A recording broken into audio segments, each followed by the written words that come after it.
I have said it once and I will say it again. I am a man who loves his Star Wars games. And if the feeling is mutual amongst you gamers, then you'll agree with me when I say that most Star Wars games are pretty damn good. Lego Star Wars, Battlefront 2, the arcade games, the list goes on.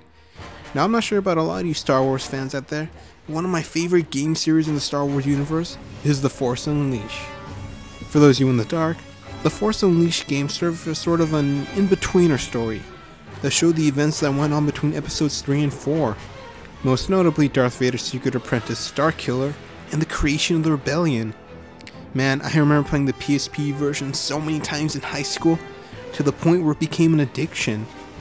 And while most fans can agree that the first installment is a good game, they can't really defend the sequel, and believe me, they have their reasons.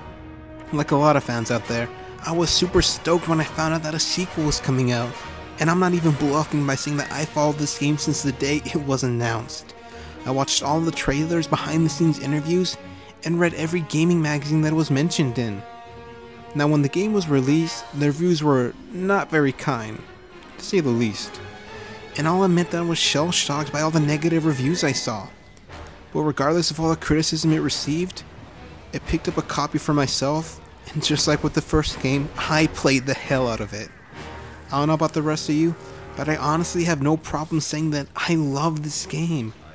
Yes, I know it's incredibly short, and yes, I know it doesn't hold a candle to the original game, and yes, I know it isn't that masterpiece that everyone, including myself, wanted it to be. But I think because I can see around its flaws and appreciate everything it did right, has a lot to do with why I love it so much. In my opinion, I think the critics focused a little too much on all of its shortcomings and not enough on its technical achievements. I can say the same about Alice Madness Returns, which was an incredible near masterpiece that was torn apart by the critics. But that's a story for another time. Okay, so before we get into the review, let's make one thing clear. This game, like every other game I've reviewed and every other game ever made, has its flaws.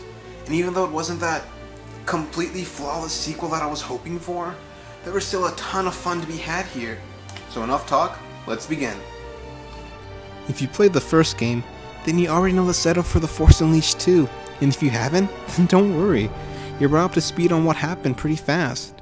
Long story short, Vader has been trying to create a perfect clone of his former apprentice, but he hasn't been very successful yet, as one of his supposed clones is still haunted by the memories of his former self, and one particular memory prompts him to escape his former master in order to find out who he is and to find Juno Eclipse, his love from the first game. Now that we got the story out of the way, let's start talking about why this game kicks ass. First off, let me say that this game looks beautiful. Seriously, this is one of the most gorgeous games of this generation. I put it right up there next to God of War 3, the Uncharted series, and Halo 4 as one of the best looking games ever made. All the environments look amazing, and even the in-game cutscenes look pretty damn good. But beautiful presentation isn't the only thing this game has going for it. And I haven't even mentioned how awesome it is that you can use the Force to manipulate and interact with anything you find. Now, part of what made the first game so much fun to play was the combat. The first game made you feel like you were single-handedly the strongest person in the entire galaxy. I mean, you had the ability to take down Star Destroyers and kill your fair share of Rancors. But not only that, you had amazing saber skills, and the Force was all yours to play around with. I'll admit, the first game's combat was pretty clunky, but now it's smooth and perfect. You can now attack with 2 lightsabers, and the Force is back tenfold. When you attack with your sabers, you'll actually cut through your enemies and you'll cauterize anything your saber touches. Now if you're like me, then you had fun just playing around with the Force and abusing as many stormtroopers as you could. I know I did. Anyway, all your Force powers from the last game make a triumphant return, and they've all been maxed out to 11. You can now pick up at least 3 stormtroopers at once, you can throw both lightsabers at enemies, you can crush an entire stormtrooper squadron with your Force push, and you can fry almost every enemy on screen with your Force lightning. Oh, and you can also use Mind Trick into forcing your enemies to fight for you. I'll tell you what, I really gotta hand it to the game designers for making you feel like a complete badass right from the start. Now, I did hear some reviewers complain about you being too powerful and how it feels almost like a force overload. And my response to them is, did you read the title? It's called The Force Unleashed. It's supposed to be as insane and over the top as possible. But hey, we haven't even talked about the enemies that you're going to be plowing through.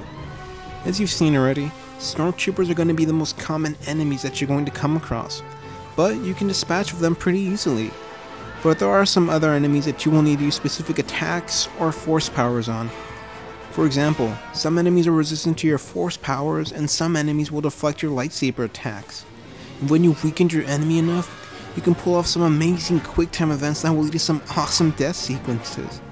And I think that the combat feels much richer here than in part 1 when you mainly had to rely on your lightsaber to deal with an endless onslaught of stormtroopers.